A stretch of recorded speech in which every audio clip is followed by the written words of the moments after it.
सीमा और उसकी सास की बिल्कुल भी नहीं बनती थी। हमेशा दोनों सास बहू में पैसों को लेकर तू मैं हुआ करती थी। दोनों ही घर की गरीबी से बहुत परेशान हो गई थी। नास बेटी कहीं की, रोज रोज नई साड़ियां पहनती है। मेरे बेटे की सारी कमाई तो यूं ही खर्च कर दे। घर का कोई सामान लाने को तो तेरा मन ही नहीं करता है। हाँ, तो अपने पति की कमाई से लाई हुई साड़ी पहनती हूँ ना, आपसे तो कुछ नहीं मांगती हूँ। और रही बात घर के सामान की, तो वो भी मेरा पति ही लाता है, आप कुछ नहीं लाती हो। अच्छा, तेरा पति मेरा कुछ नहीं लगता है क्या? तू कल की आई हुई मुझसे जुबान लड़ाएगी, यहाँ आकर बड़ी मालकिन बनी फिरती है। खुद के घर में तो नौकर के जैसे घूमा करती थी, न कपड़े पहनने का ढंग था न बात करने का। आपको तो वो ढंग अभी तक भी नहीं आया और पैसे ही मांगती रहती हो मेरे पति से। आखिर वो इतने पैसे लाए कहाँ से, आपको दिखता नहीं है क्या? यूं ही सास बहू की लड़ाइयां पैसों से शुरू होती और न जाने कहां तक पहुंच जाती। कुछ दिन बाद घर में सास की बहन आती है। अरे सुमित्रा, मेरी छोटी बहन, कैसी हो? तुम्हें मिलने को कब से जी चाह रहा था, तो आज सबसे लड़ झगड़ कर अपनी प्यारी बहन को मिलने चली आई मैं। ये तो आपने बहुत अच्छा किया दीदी। रोहन के पिता के जाने के बाद मुझे एक आप ही का तो सहारा है। आपसे ही तो मैं मेरी मन की बातें कर सकती हूँ दीदी। मौसी, वो सब तो ठीक है, लेकिन आप ये पौधा लेकर क्यों आई हो? अरे बहू, रास्ते में कोई गरीब बच्चा ये पौधा बेच रहा था, तो मैंने खरीद लिया। और मेरी बहन को भी तो पौधे खूब पसंद हैं, इसलिए ये पौधा मैं अपनी प्यारी बहन के लिए ले आई।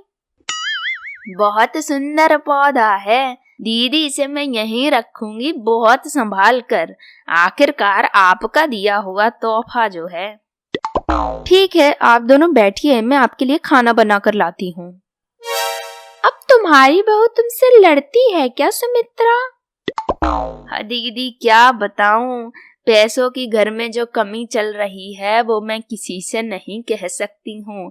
कभी कभी तो हम एक एक रुपए के लिए तबाह हो जाते हैं, किसी से ना मांग सकते हैं, और उधारी की वजह से घर में जो कलेश होता है वो अलग। इस गरीबी की वजह से मेरी बहू भी जो सास की इज्जत मुझे देनी चाहिए वो नहीं देती है। उसे यही लगता है कि ये गरीबी जो आई है वो मेरी वजह से आई है। पर दीदी, तुम्हें पता है ना, ऐसा नहीं है।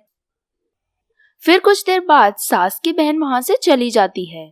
सास फिर पौधे को कमरे के बीचों बीच रखती है और उसमें पानी डालकर अपने कमरे में चली जाती है।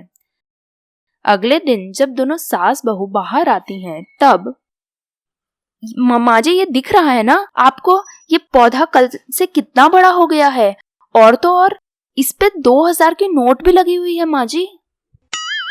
हाँ बहू, दिख तो रहा है, लेकिन समझ नहीं आ रहा है कि इस पर इतने सारे पैसे किसने रखे, या ये पेड़ पर से ही उगे हैं क्या? माँ जी, मुझे तो यही लग रहा है कि ये पैसे पेड़ पर ही उगे हैं। ध्यान से देखो माँ जी, पैसे कैसे डाली पर चिपके हुए हैं। हाँ बहू, तुम सच कह रही हो। तो अब हम क्या करें इसका? करना क्या है माँ जी, मेरी मानो तो पेड़ से पैसे निकाल कर आपस में आधे आधे बांट लेते हैं, लेकिन उससे पहले दुकान पर चलते हैं और दुकानदार को दिखाते हैं कि ये नोट असली भी है या नहीं। अगर असली निकला तो पैसे हम आधे आधे कर लेंगे और अगले नोट आने का इंतजार करेंगे। ठीक है बहू, तुम्हारा तरकीब सही है, हम वैसा ही करते हैं। अगर नोट असली निकला तो आपस में आधे आधे पैसे बांट लेंगे। फिर दोनों पेड़ से पैसे निकालकर उसे दुकान ले जाती हैं और दुकानदार पैसे असली है ये बताता है, तो दोनों घर आकर पैसे आपस में आधे आधे बांट लेती हैं। माँ जी, ये 2000 की नोट असली निकली है, फिर इसमें से 1000 रुपए आप ले लो और 1000 रुपए मैं ले लूंगी, और इन पैसों का हम जो चाहे वो करेंगे। ठीक है ना माँ जी? हाँ बहू, सही कह रही हो। दोनों सास बहू पैसे आधे आधे करके अपने अपने कमरे में चली जाती हैं। जब वो अगले दिन वापस आती हैं तो उस पेड़ पर उन्हें इस बार एक नहीं बल्कि 2,000 की नोट दिखाई देती हैं। माँ जी, ये देखिए, आज तो पेड़ पर एक नहीं बल्कि 2,000 की नोटें हैं। मतलब आज माँ जी हम दोनों को 2,000 रुपए मिलेंगे।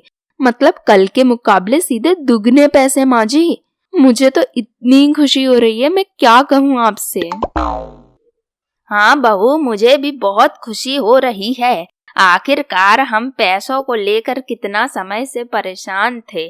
अब लगता है हमारी गरीबी के दिन खत्म होने वाले हैं और हमारा अच्छा समय शुरू होने वाला है।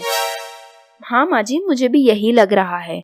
लेकिन माँ जी, इन पैसों के बारे में रोहन जी को क्या कहेंगे? उसे इन पैसों के बारे में फिलहाल कुछ नहीं बताते हैं। जब सही समय आएगा तब उसे सब बता देंगे, ठीक है ना? यूं ही 2 महीने तक चलता रहा। सास और बहू इस पैसे के पेड़ से रोज पैसे लेते रहे। 2 महीने में ही उन्होंने घर की पूरी दशा सुधार दी और खुद भी बहुत ठाठ से रहने लगी। बहू, जरा मेरे लिए नौकर से बोलकर टी बनवा दो और तुम्हें पीनी हो तो अपने लिए कॉफी भी बनवा दो। ओके मम्मी जी, जैसा आप कहो। रोहन जी अभी आते होंगे, वो भी पूरे 2 महीने बाद, और घर को इतना सुंदर सजा हुआ देखकर कितना खुश हो जाएंगे। हाँ बहू, सो तो है, मेरा बेटा ये देखकर बहुत खुश हो जाएगा। और तो और अब उसे भी वो नौकरी चंद पैसों के लिए नहीं करनी पड़ेगी। वो भी अब चैन से सेठ की तरह रहेगा। आखिरकार उसके आजू बाजू नौकर चाकर जो होंगे। इतने में ही रोहन घर आ जाता है। आइए जी, हम अब आप ही के बारे में बात कर रहे थे। आइए आइए। ये क्या, हमारे घर में इतना सारा सामान कहाँ से आया? मैं यहाँ दिन रात मेहनत मजदूरी करके घर में पैसे भेजता रहा और आप दोनों ने उन पैसों को ये शौक मौज की चीजों में बर्बाद कर दिया। आखिर क्यों माँ, आपने भी ऐसा क्यों किया? नहीं जी, ये सारा सामान आपके भेजे पैसों में से नहीं बनवाया है। ये सामान तो हम हमारे पैसों से लाए हैं। हाँ बेटा, बहू सच कह रही है। ये सामान, ये कपड़े, ये नौकर चाकर, इनमें से कुछ भी तुम्हारे पैसों का नहीं है, बल्कि सब कुछ हमारे पैसों का है। क्या आप दोनों के पैसे? माँ, आप क्या कहना चाहती हो? साफ साफ कहो, ये घुमाकर बातें मत करो। फिर सास बहू दोनों मिलकर रोहन को सारी बात बताती हैं कि कैसे उन्हें पैसों के पेड़ से रोज पैसे मिलते हैं और उन पैसों से वो कैसे अमीर हो गए। क्या आप दोनों सच कह रही हो? हमारे घर में पैसों का पेड़ है? ये कैसे हो सकता है माँ? हाँ जी, हम सच कह रहे हैं, और उस पेड़ से ही तो हमारे पास इतने सारे पैसे आ गए हैं। अब तो आपको भी नौकरी करने की कोई जरूरत नहीं है। बस इन पैसों का इस्तेमाल करके कोई अच्छा सा बिजनेस स्टार्ट कर लो, फिर घर बैठे बैठे आप भी पैसे कमाते रहिएगा। हाँ, तुम सही कह रही हो, लेकिन अब हमारे पास इतने सारे पैसे हैं तो हमें थोड़ी बहुत मदद गरीब लोगों की भी करनी चाहिए।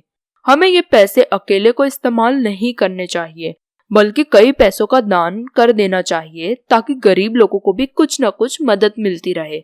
अगर हमें यह आशीर्वाद मिला है तो हमें इसे बाकी लोगों के साथ भी बांटना चाहिए। क्यों माँ, क्या कहती हो? हाँ बेटा, तुम सही कह रहे हो। अब से हम गरीब लोगों की मदद करेंगे और ये पैसे ऐसे लोगों में भी बांटेंगे जिन्हें इनकी ज्यादा जरूरत हो। फिर सास बहू उन पैसों को खुद ही नहीं बल्कि दूसरों में भी बांटती हैं और उनकी खुशियां रोज बरोज बढ़ती जाती हैं।